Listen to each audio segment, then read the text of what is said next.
오늘 아침 주일 예배에 이 자리에 함께 하신 모든 분들, 또 형편상 가정에서 온라인으로 예배하는 모든 분들에게 우리 하나님 아버지의 놀라운 은혜와 축복이 함께 하시기를 먼저 주의 이름으로 축원합니다.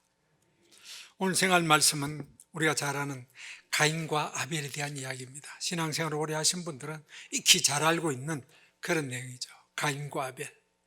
아담 하와가 범죄함으로 낙원에서 추방되고 가정생활을 하는 가운데 아주 놀라운 경험을 합니다. 그것이 뭐냐? 아이를 낳는 겁니다.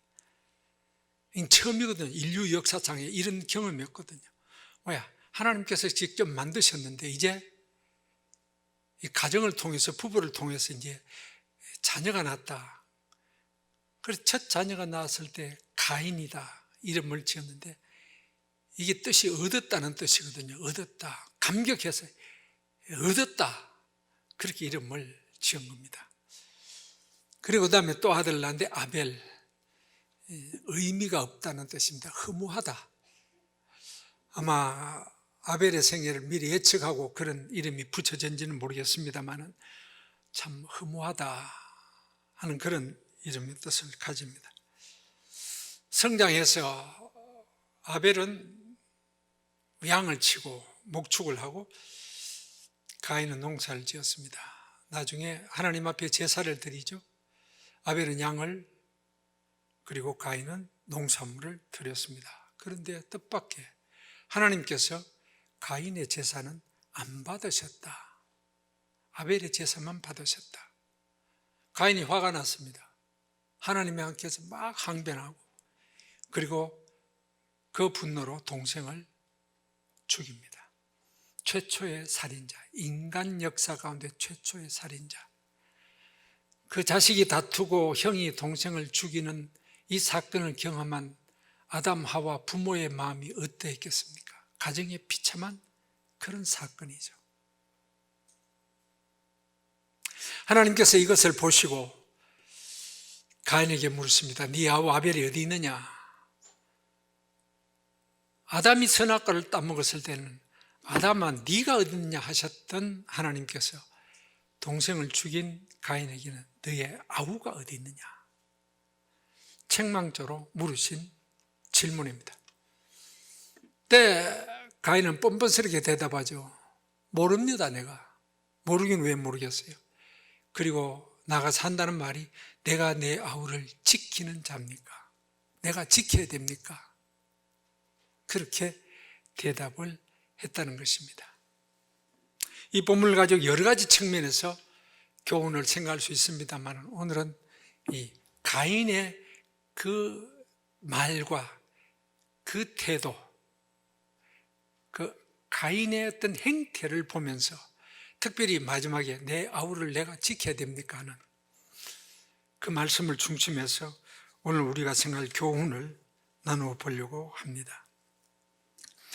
첫째는 우리가 드리는 모든 제사는 하나님이 받으시는 제사가 되어야 된다는 사실입니다. 너무 뻔한 이야기죠. 하나님이 받으시는 제사를 드리자 하는 것이죠. 본문에서 가인의 제사를 하나님이 안 받으셨다. 그러면 가인의 제사는 헛제사가 된 겁니다. 아무런 의미가 없습니다. 헛들인 거예요. 제사는 하나님이 안 받으신다면 아무리 많이 무엇을 하더라도 의미가 없는 것입니다. 근데 가인은 곡식을 가지고 드렸습니다만 안 받으셨어요. 하나님이. 아벨의 제사만 받으셨습니다. 왜 하나님께서 가인의 제사를 안 받으셨을까? 사실 성경을 연구하는 사람은 이 본문을 가지고 여러 가지로 연구합니다만은 이 본문 사건 속에서는 그렇게 분명한 그 이유를 발견하기가 어렵습니다.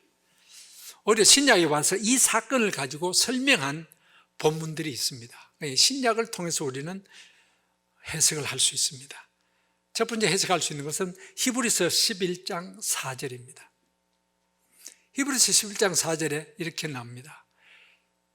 자막 보이시죠? 믿음으로 아벨은 가인보다 더 나은 제사를 드렸다. 믿음으로 아벨이 제사를 드렸다는 것입니다. 그래서 하나님이 받으셨다. 반대로 거꾸로 가인은 그러면은 믿음이 없었다는 것입니다.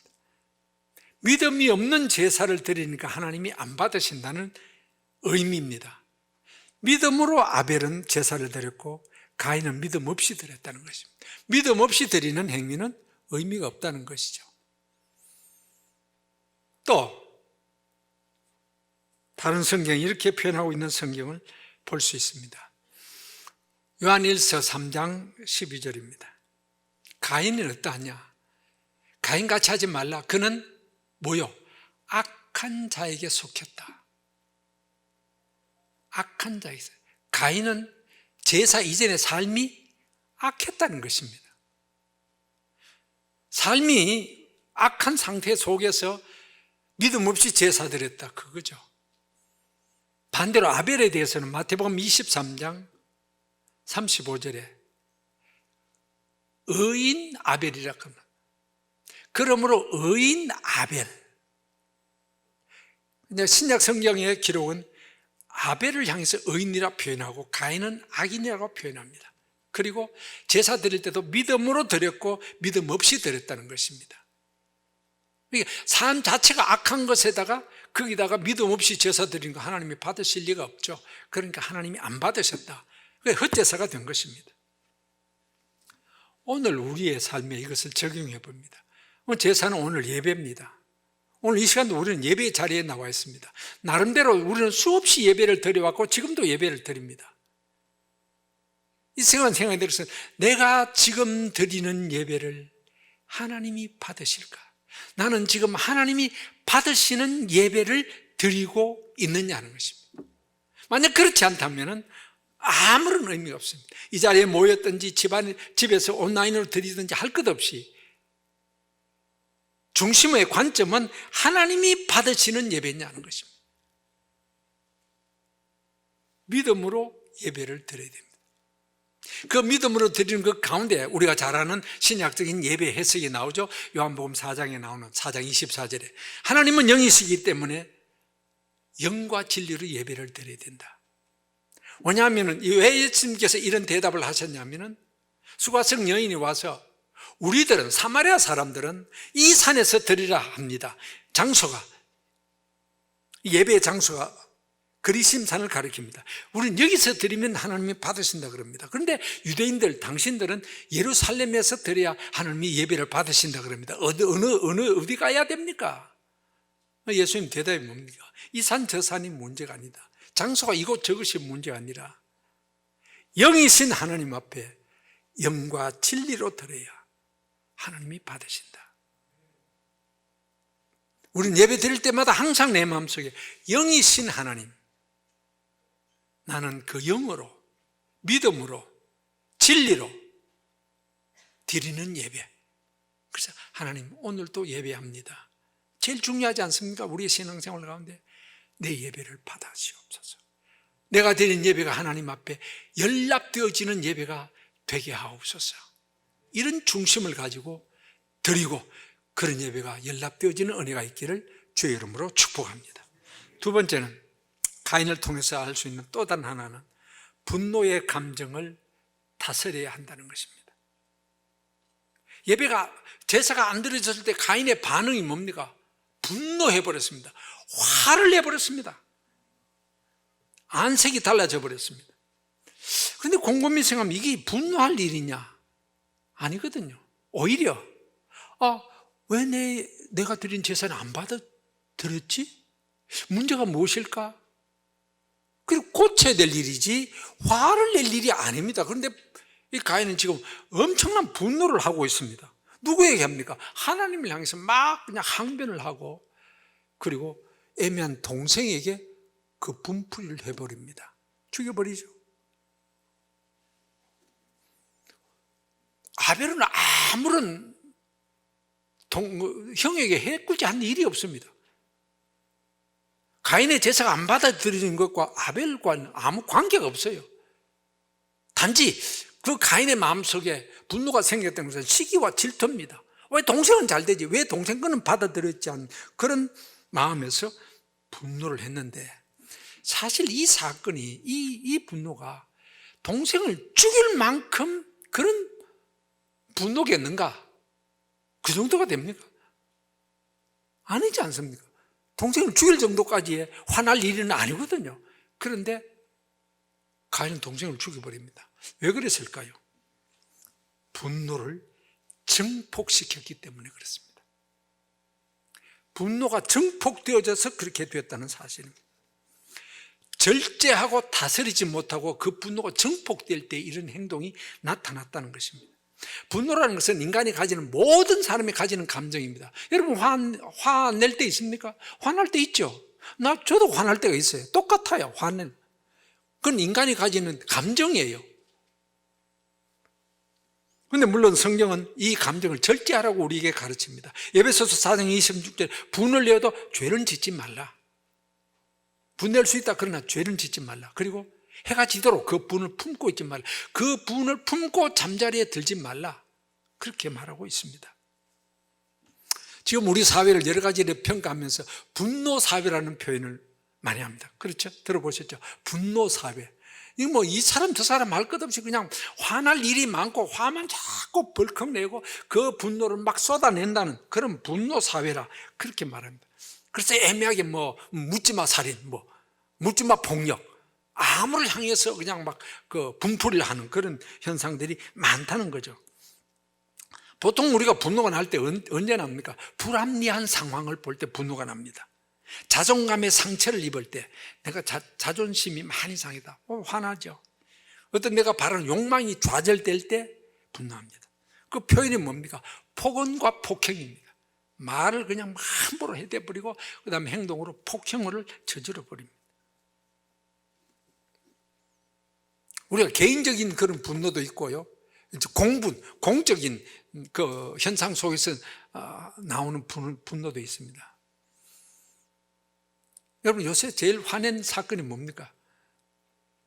뭐가 제일 화났어요? 여러분 포장물이고 목사님 저는 화냈습니다. 나는 분노 없습니다. 천사 같은 신앙생활 하는데 나보고 왜 화내는 건 묻겠습니까?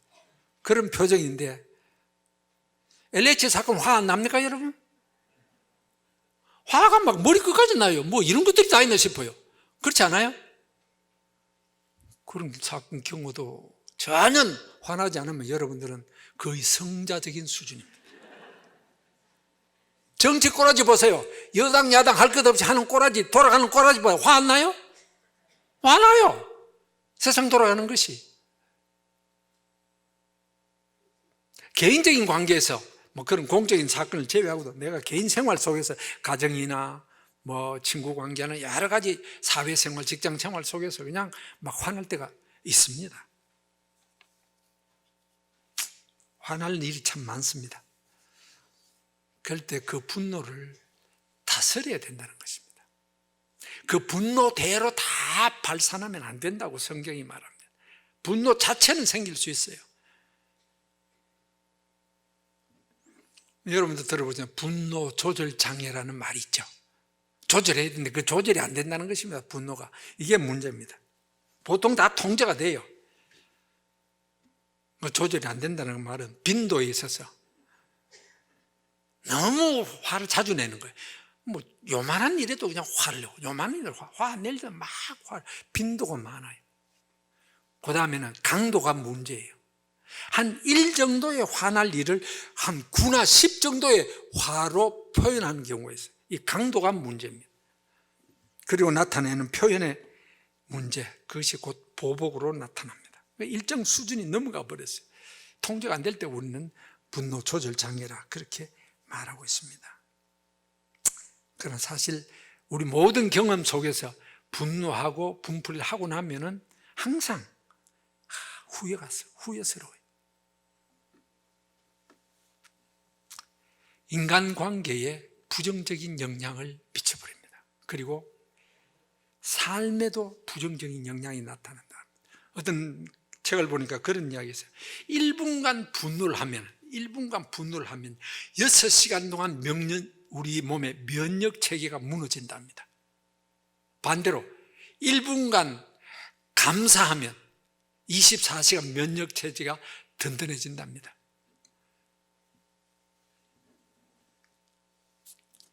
특별히 우리 신앙인들은 분노하면 영적인 손실이 큽니다. 분노한 상태에서 예배가 됩니까? 분노한 상태에서 기도가 됩니까? 영적인 손실도 큰 거예요. 모세를 보십시오. 민수기 20장 보면 모세가 이스라엘 백성을 끌어가는데 이스라엘 백성들이 막 무릎다가 또 아우성치고 막 원망 불평, 막 지도자로서 견딜 수가 없었습니다. 네. 하나님께서 반석을 명해서 물을 나오게 하라, 반석을 명해라 그랬습니다. 그런데 화가 머리끝까지 난 모세가 어떻게 합니까? 지팡이 가지고 반석을 내리칩니다. 그것도 한 번 치는 것이 아니라 두 번이나 내리쳐버렸어요. 분풀이를 한 거죠. 반석에 대해. 물은 나왔습니다. 그런데 하나님께서 내 거룩함을 너 나타내지 않았다, 너 가나안 땅 못 간다, 그런 말씀을 듣습니다. 인간적인 면에서는 모세가 화날 만해요. 지도자의 입장에서. 저는 은퇴했습니다만 이 목사님도 그냥 화날 일이 많을 거예요. 교인들 목회하자면 어떤 때는 화가 막 머리끝까지 나요. 이 목사님은 온순하고 점잖으니까 그걸 잘 다스리죠. 웬만한 사는 것은 반석 2번 아니라 반석 5번, 10번도 칠 겁니다. 그냥.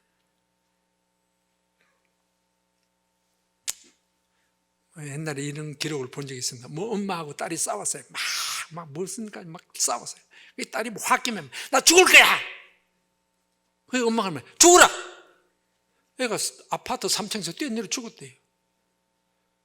그 엄마가 얼마나 후회스럽겠습니까? 말 한마디 그 분노. 그럼 이거 어떻게 이거 통제를 할까? 심리학적인 표현은 이런 표현이 있습니다. 딱 30초간 입 다물고 있어봐라. 막 다투다가 안 그러면 그 상황을 떠나버리라. 막 다투는 상황을 떠나버리라. 분노하는 상황. 그리고 또 숨을 깊이 내쉬라.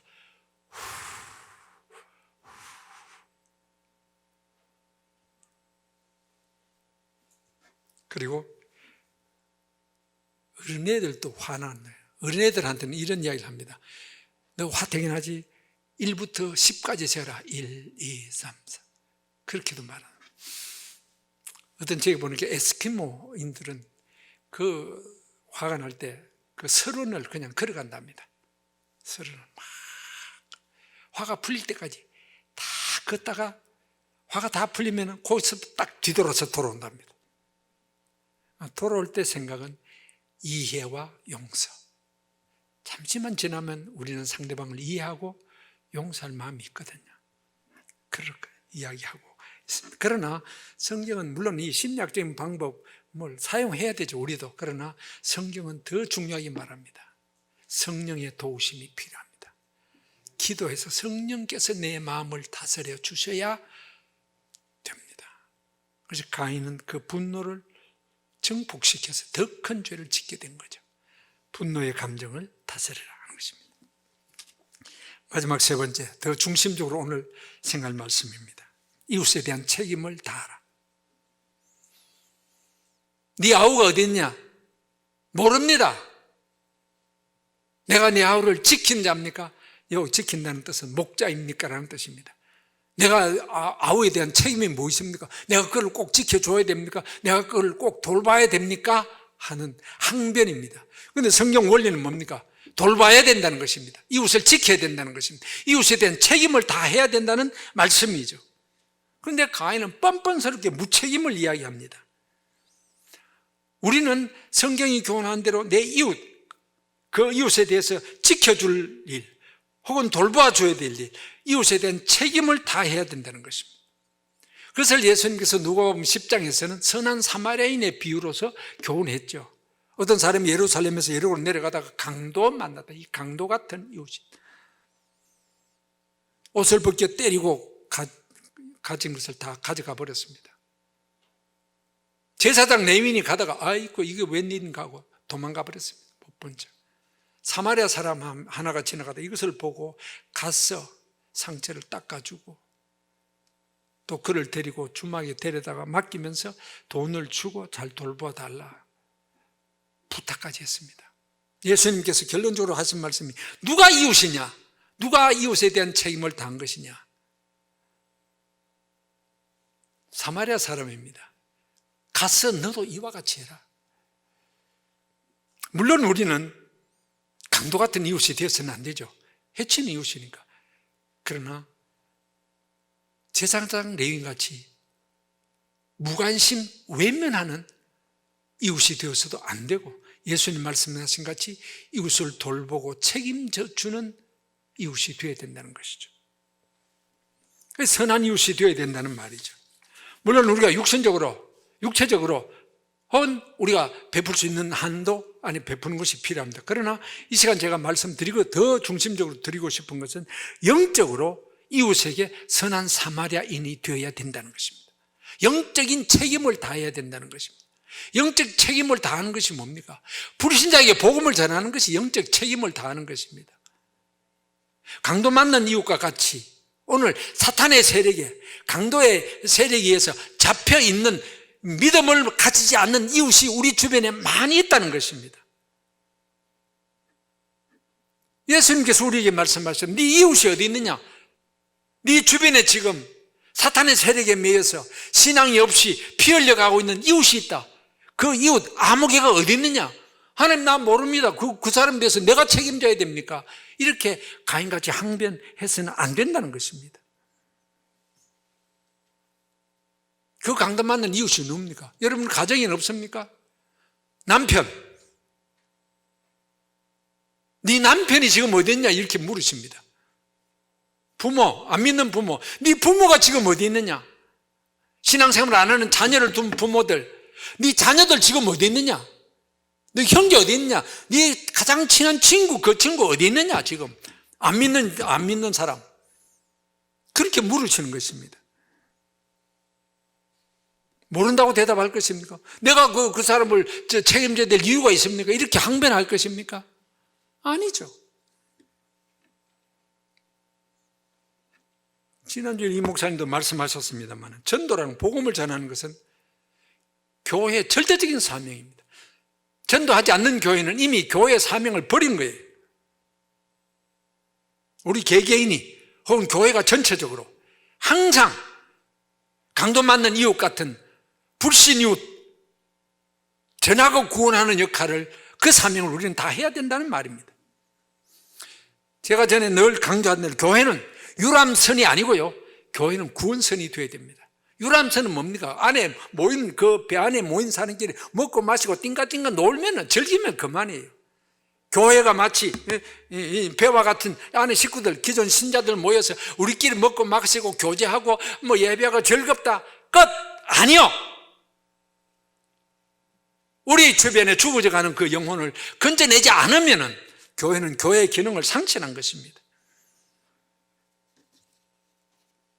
봄에 씨 뿌리고, 슬로건이 여러 가지 나옵니다. 봄에 씨 뿌리고 가을에 추수해야 되고, 봄에는 잉태하고 가을에는 해산해야 돼. 가을에는 해산하는 것입니다.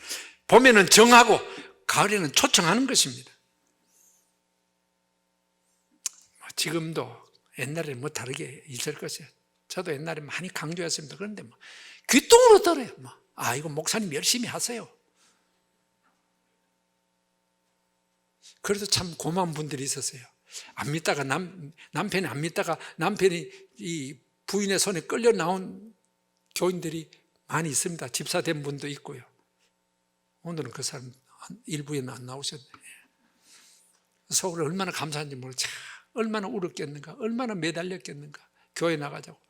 근데 나왔어요. 얼마나 감사한 일입니까? 그런데 지금도 어떤 사람은요, 아이고 목사님, 세상 사람 다 믿어도 우리 화상은 안 돼요. 될지 안 될지 내가 어떻게 하려? 하나님이 하시는 건데. 되고 안 되고는 하나님이 하시는 대로 두고, 나는 기도하고 전하고 끌고 애걸하고 복걸하고 막 그냥 그렇게 해야 되는 겁니다. 무관심하지 마십시오. 피 흘려가고 있습니다. 강도 만나서 사탄의 그 세력에 잡혀서 무관심하면 안 됩니다. 네 아우가 어디 있느냐? 가인에게 책망하시는 음성을 우리는 들어야 됩니다. 다시 말하면 네 남편이 어딨냐? 네 부모가 어딨냐? 네 자식이 어딨냐? 요새는 자식이 신앙생활 안 해도 부모는 끄떡도 안 해요. 학교 공부만 잘하면 돼요. 이게 문제예요, 이게. 그렇게 신앙이 대가 끊어져 버려요. 자식이 신앙생활 하면 잠이 안 와야 돼요. 기도할 때마다 눈물이 쏟아져야 돼요. 안타까워야 돼요. 안 그래요.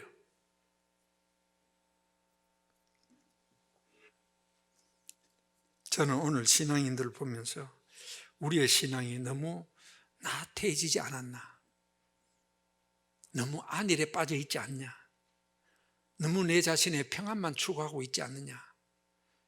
저는 코로나 상황 속에서는 더더욱 그런 현상이 나타나는 것 같아서 참 안타깝습니다.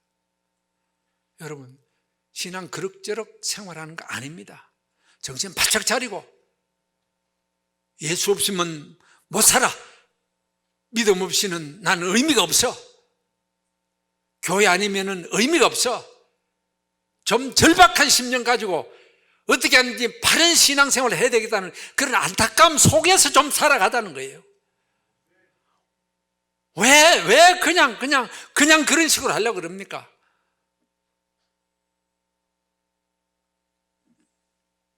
저는 말씀드렸습니다. 제가 요즘 잘 부르는 찬송 가운데 하나가 450장 내 평생 소원 이것뿐 주일을 하다가, 그 주일이 뭐겠습니까? 그 중에 하나가 가장 중요한 것이 복음을 전하는 거예요. 저도 목사님께서 이 전도에 대한 이야기를 하시길래 내 마음속에, 사실 목사 주변에는 안 믿는 사람이 거의 없습니다. 다 관계가 안 사람, 다 믿는 사람들이고 그런데 한 친구가 생각이 났어요. 고등학생 군대 갔다 올 때까지 신앙생활하는데 이 친구 하나가 예수 안 믿는 유일한 내 부근에 있는 거예요.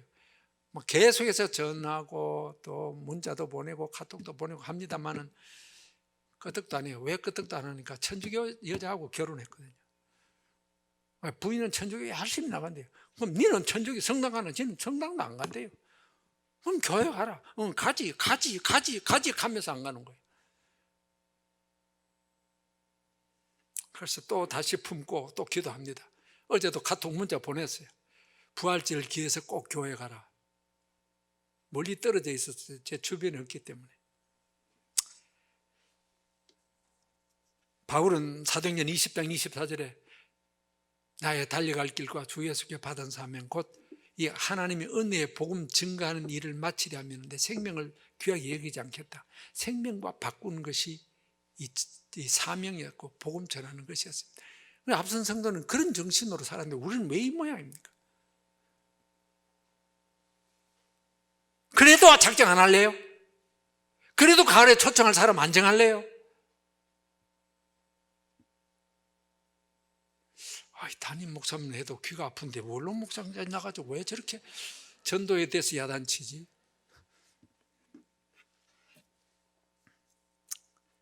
예, 내가 지키겠습니다. 그렇게 대답해야 됩니다. 지키는 자니까 항변할 것이 아니라 예, 내가 지키겠습니다. 가인은 결국은 다 깨어져 버렸습니다. 하나님과의 관계가, 예배가 깨진 게 다 깨어져 버리죠. 이웃과의 관계가 다 깨어져 버렸습니다. 다 깨어져 버렸어요. 불쌍한 인간 아닙니까? 회복이 필요합니다. 우리는 물론 가인같이 살인하고 그 정도 분노하지 않습니다. 그런데 우리는 미안하지만 저는 여러분을 다 가인적 요소는 갖고 있습니다. 회복이 필요합니다. 어떻게 회복할 것입니까? 회복은 오직 십자가밖에 없습니다. 예수님 이 땅에 십자가 시작. 십자가 뭡니까? 위로 하나님과 나와의 관계에 있어서 회복. 옆으로 나와 이웃과의 관계 회복. 그게 십자가 아닙니까? 십자가. 회복이 필요합니다. 주님의 그 십자가 은총 생각하면서 무너진 예배, 잘못된 예배 바로 세우고 이웃에 대한 책임을 다해서 정말 이 마지막 때 좀 제대로 신앙생활하는 우리 모두가 될 수 있기를 주의 이름으로 축복합니다.